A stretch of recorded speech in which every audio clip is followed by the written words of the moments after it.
సామాజిక పెన్షన్ల విషయంలో ఆంధ్రప్రదేశ్ ముఖ్యమంత్రి జగన్మోహన్ రెడ్డి డ్యూయల్ గేమ్ ఆడుతున్నారా? తెలుగుదేశం పార్టీ నాయకుల వల్లే మీకు పింఛన్లు దక్కడం లేదు అనేటువంటి ముద్ర ఇప్పుడు తెలుగుదేశం మీద వేసేందుకు జగన్మోహన్ రెడ్డి ప్రయత్నాలు చేస్తున్నారా అంటే అవుననే సమాధానం ఇస్తున్నారు కొంతమంది రాజకీయ విశ్లేషకులు. ఇక ఇదే అంశానికి సంబంధించి మనతో మాట్లాడేందుకు ప్రముఖ రాజకీయ విశ్లేషకులు, ప్రముఖ సీనియర్ జర్నలిస్ట్ సిఎస్ రావు గారు మనతో ఉన్నారు. సార్తో మాట్లాడదాం. సార్ హాయ్ సార్, నమస్తే. హలో, నమస్తే. సామాజిక పింఛన్ల విషయంలో జగన్మోహన్ రెడ్డి డ్యూయల్ గేమ్ ఆడుతున్నారని, ప్రజలకు పింఛన్లు దక్కకుండా చేస్తున్నది తెలుగుదేశం పార్టీయే అంటూ ఆ తప్పుని తెలుగుదేశం పార్టీ మీదకి నెట్టే ప్రయత్నం జగన్మోహన్ రెడ్డి చేస్తున్నారు అంటూ కూడా ఒక వార్త ఇప్పుడు సోషల్ మీడియాలో చక్కర్లు కొడుతున్న నేపథ్యంలో ఏంటి సార్, నిజంగా ఈ సామాజిక పింఛన్ల విషయంలో జగన్మోహన్ రెడ్డి డ్యూయల్ గేమ్ ఆడుతున్నారా? ఇప్పుడు వాస్తవంగా రాష్ట్రం యొక్క ఆర్థిక పరిస్థితిని కనుక చూస్తే ఒట్టి కొండ కనిపిస్తుంది, ఖజానా ఖాళీగా కనిపిస్తుంది. ఇలాంటి పరిస్థితుల్లో పెన్షన్ ఇవ్వాలి అని అంటే డబ్బులు కావాలి. కానీ వచ్చినటువంటి ఆదాయం, ఖజానాలో పడినటువంటి డబ్బు మొత్తం కూడా ఈ మధ్యకాలంలో తనకు కావాల్సినటువంటి కాంట్రాక్టులకి బిల్లులు చెల్లించడం, అసలు కాంట్రాక్టు పనులు పూర్తి కాకుండానే వాళ్ళకి అడ్వాన్సులు ఇవ్వడం, ఇవన్నీ జరిగాయి. దీనికి సంబంధించినటువంటి న్యూస్ దాదాపుగా అన్ని పత్రికల్లో వచ్చినాయి. ఒక వాళ్ళ మీడియాలో తప్ప, వాళ్ళ సొంత మీడియాలో తప్ప అన్నిట్లో వచ్చింది. సో అంటే దాని అర్థం ఏంది? డబ్బులు లేవు.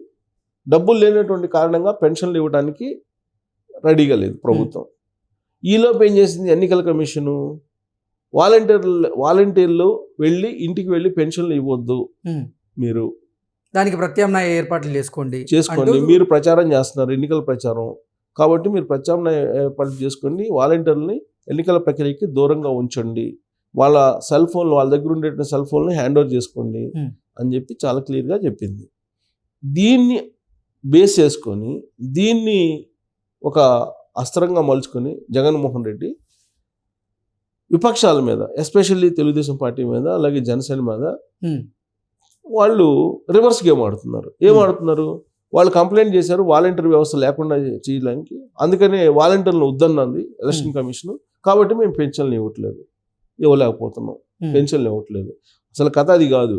ఇది ఆర్థిక సంవత్సరం ముగింపు, సంవత్సరం కాబట్టి ఎఫ్ఆర్బిఎం అనేది లిమిట్ అనేది నిర్ధారించేటువంటి మంత్ ఇది. కేంద్ర ప్రభుత్వం నిర్ధారించాలి.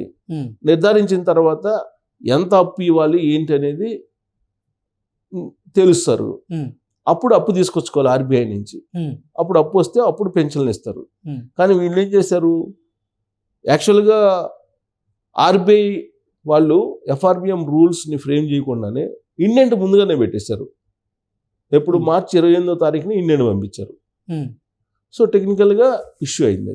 దాంతో అక్కడి నుంచి అప్పు రాల.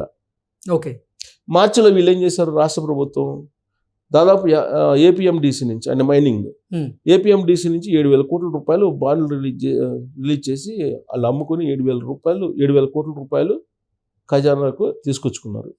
ఇది కాకుండా ఆదాయం, జనరల్గా వచ్చేటువంటి ఆదాయం 27,000 కోట్లు, సుమారు 17,000 కోట్లు. సో ఈ 17 + 7 24,000 కోట్లు ఏమైపోయినాయి? 1వ తారీఖు పెన్షన్ ఇవ్వడానికి ఏమైంది? వాళ్ళకి ఇవ్వచ్చు కదా. అంటే ఆ 24,000 కోట్లు లేవు. ఎక్కడికి పోయినాయి ఆ డబ్బులు? అంటే కావాల్సినటువంటి కాంట్రాక్టులకు ఇచ్చుకోవడానికి, అసలు పనులే చేయకుండా వాళ్ళకి డబ్బులు ఇచ్చుకోవడానికి, ఈ అరియర్స్ వాళ్ళకి అందరికి ఇవ్వడానికి, ఈ బిల్స్ ఈ మధ్యకాలంలో అన్నీ క్లియర్ చేశారు కదా. వైఎస్ఆర్ కాంగ్రెస్ పార్టీకి సంబంధించినటువంటి కాంట్రాక్టులకి ఈ బిల్స్ అనేది క్లియర్ చేశారు. దాంతో ఖజానా ఖాళీ అయింది. ఖజానా ఖాళీ అయినప్పుడు మళ్ళీ అప్పు తీసుకురావాలి ఆర్బీఐ దగ్గర. సో ఆర్బీఐకి సంబంధించి టెక్నికల్ ఇష్యూ ఇది, దాన్ని నేను చెప్పింది. సో ఈ నేపథ్యంలో పెన్షన్లు 1వ తారీఖు ఇవ్వలేకపోయారు. 1వ తారీఖు ఇవ్వలేకపోవడానికి కారణం ఎవరు అని అంటే, ఇప్పుడు విపక్షాలు కారణంగా నేను ఇవ్వలేకపోయాను, లేకపోతే 1వ తారీఖు ఇచ్చామని నేను చెప్తున్నాను. ఏ రోజైనా జగన్మోహన్ రెడ్డి 1వ తారీఖు అందరికి జీతాలు ఇచ్చారా? ఇచ్చిన దాఖలాలు లేవు కదా. అందరికీ జీతాలు 1వ తారీఖు ఇచ్చినటువంటి దాఖలాలు ఉన్నాయా? లేవు. ఇదే విషయాన్ని గవర్నర్కి పోయి కంప్లైంట్ చేశారు కదా ప్రభుత్వ ఉద్యోగుల నేతలు. వాళ్ళు పోయి కంప్లైంట్ చేస్తే వాళ్ళ మీద కేసులు పెట్టారా లేదా? ఈ ప్రభుత్వం కేసులు పెట్టించింది కదా. ఆ సూర్యనారాయణ అనే అతన్ని ఇప్పటికి కూడా వెంటాడుతుంది కదా. ఆయన మీద కేసులు పెట్టి ఆయన అరెస్ట్ చేయాలని చెప్పి ఆయన ఉద్యోగం కూడా తీసేసి ఆయన సస్పెండ్ కూడా చేశారు కదా. ఇది వాస్తవం కదా జరిగినటువంటి పరిణామం. ఒక్క రోజు కూడా ఒక్క నెలలో కూడా నెలకు ఫస్ట్ నెలలో 1వ తారీఖున జీతాలు ఇచ్చినటువంటి చరిత్ర లేదు ఆంధ్రప్రదేశ్ ప్రభుత్వానికి. ఇప్పుడు పెన్షన్లు బటన్ నొక్కుతారు. ఆయన బటన్ నొక్కిన తర్వాత ఈ రోజున బటన్ నొక్కిన రోజు డబ్బులు పడ్డాయా? అమ్మఒడి కానీ విద్యాదీవెన కానీ లేదా జగనన్న కానుకలని ఏ ఉన్నాయి పథకాలు ఆయన పేరు మీద ఒక్కరోజన్న బటన్ నొక్కిన రోజు డబ్బులు పడ్డాయి అందరికీ నేను అనేది. ఏదో కొంతమందికి ఇచ్చేసి డబ్బులు ఇచ్చామని చెబుతున్నారు కానీ పడలేదు కదా. ఇప్పుడు పెన్షన్లు అయితే ఇచ్చేవాళ్ళు 1వ తారీఖు సామాజిక పింఛన్లు అయితే ఇచ్చేవాళ్ళు. ఆ సామాజిక పింఛన్లు మీద నమ్మకం పెట్టుకున్నాడు ఈయన, రేపు ఓట్లు వేస్తారేమోనని. ఇప్పుడు ఆ సామాజిక పింఛన్లు ఎలక్షన్ కోడ్ వచ్చింది. ఎలక్షన్ కోడ్ వచ్చినప్పుడు వాలంటీర్లని రాజకీయాల్లో ప్రక్రియలో జోక్యం చేసుకోవద్దని చెప్పింది. వాళ్ళు చేసిన సంక్షేమ పథకాలకు సంబంధించిన నగదుని వాలంటీర్లతో పంపిణీ చేయడం ఆదేశాలు జారీ. ఇంటి దగ్గర పోయి మీరు పోవడానికి లేదు, ఎవరినైనా పంపించిన ప్రత్యామ్నాయ మార్గాలను చూసుకోవడం ఉంది. ప్రత్యామ్నాయ మార్గాలు చూసుకోవచ్చు కదా. ఇప్పుడు దాదాపు 13,500 మంది రాష్ట్ర వ్యాప్తంగా పంచాయతీరాజ్ సెక్రటరీలు ఉన్నారండి. మరి వాళ్ళ చేత పంపించచ్చు కదా నువ్వు. లేదు, ఇప్పుడు సచివాలయంలో ఉండేటువంటి ఉద్యోగులు ఉన్నారు కదా సిబ్బంది, మరి సచివాలయ ఉద్యోగుల చేత నువ్వు ఇంటికి పంపిస్తే వద్దంది ఎవరు? వాలంటీర్లు ఎందుకు పంపించాలి అంటే నీ ప్రచారం చేయాలన్న డబ్బులు ఇచ్చి, ఈ డబ్బులతో పాటు అదనంగా డబ్బులు పంపించి ఓటు వేయండి అని చెప్పి ప్రచారం చేయాలి. అంటే 3,000 పెన్షన్కి ఇంకొక 3,000 అదనంగా ఇచ్చి ప్రచారం చేయించుకోవాలని కొని చూశారు అనేది ఆ మధ్యకాలంలో వచ్చిన న్యూస్, 2-3 రోజుల క్రితం వచ్చిన న్యూస్. అందుకే ఎలక్షన్ కమిషన్ ఒక చెక్ పెట్టేసింది. చెక్ పెట్టేసి వాళ్ళ మొబైల్ వాళ్ళకి సంబంధం లేదు మొత్తం హ్యాండ్ ఓవర్ చేయండి అని చెప్పి నిర్ణయం తీసుకుంది.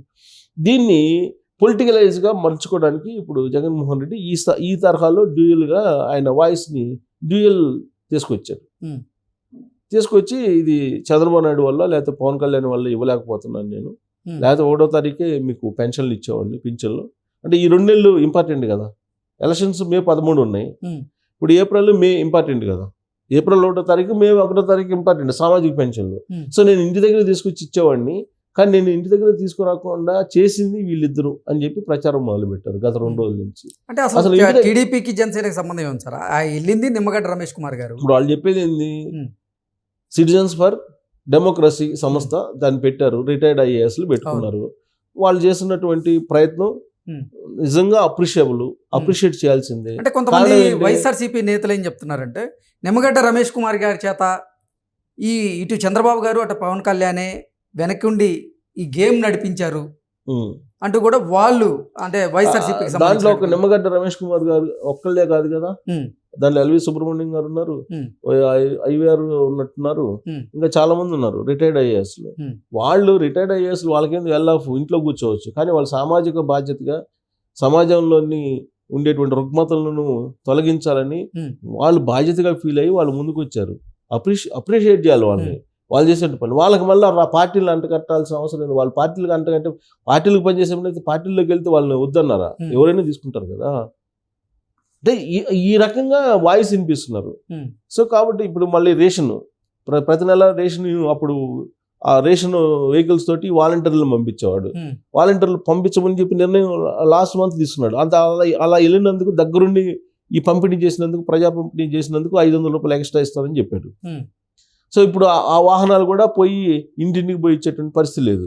ఇదంతా కూడా విపక్షాల మీద నెట్టేటువంటి ప్రయత్నం జగన్మోహన్ రెడ్డి చేస్తున్నారు. సో అంటే జగన్మోహన్ రెడ్డి ఏం చెప్తే ప్రజలు అది వింటారు, ఆయన మీడియా ఏది చెప్తే అది వింటారు అనేటువంటి భావనలో ఉన్నారు. విపక్షాలకి ఎలక్షన్ కమిషన్ తీసుకున్న నిర్ణయాలకి సంబంధం ఏంటి? సంబంధం లేదు కదా. ఇప్పుడు అదే అసలు డబ్బులు లేవు కాబట్టి ఈయన పిటిషన్ ఆపిచ్చారని చెప్పి చెప్పొచ్చుగా ఇంకొక యాంగిల్లో. జగన్మోహన్ రెడ్డి ఇప్పుడు ఆయన ఏమంటున్నాడు, తెలుగుదేశం వాళ్ళందరూ వేయించారు, ఎలక్షన్ కమిషన్ కంప్లైంట్ చేయించారు, ఎలక్షన్ కమిషన్ నిర్ణయం తీసుకుంది అని చెప్తున్నారు.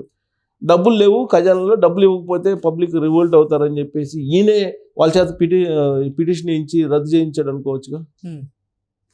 అట్ట కూడా అనుకోవచ్చు కదా. కాబట్టి వాస్తవాలు ఇప్పుడు నిజంగా ఆయన ఇవ్వాలనుకుంటే సచివాలయ ఉద్యోగులు పంపించవచ్చు, పంచాయతీ కార్యదర్శులను పంపించవచ్చు, ఇంటికి పోయి పెన్షన్ ఇవ్వడానికి.